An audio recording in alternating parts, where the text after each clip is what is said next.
জনক, সীতা দেবীর পিতার নাম জনক, আমরা সকলেই জানি। কিন্তু আমরা জানি কি যে জনক কোনো নির্দিষ্ট ব্যক্তির নাম নয়, জনক একটি উপাধি। মিথিলার যিনি রাজা হতেন, যিনি রাজ সিংহাসনে অভিষিক্ত হতেন, তার উপাধি দেওয়া হতো জনক। কাজেই জনক একজন বা কোনো একটি নির্দিষ্ট ব্যক্তি নন। সীতার যিনি পিতা জনক ছিলেন, তার আসল নাম ছিল শিরধ্বজ।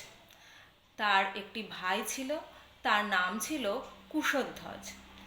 তিনি হ্রস্বরোমা এবং কৈকেশী সন্তান ছিলেন। তিনি নিমি বংশজাত এবং তার স্ত্রীর নাম ছিল সুনয়না।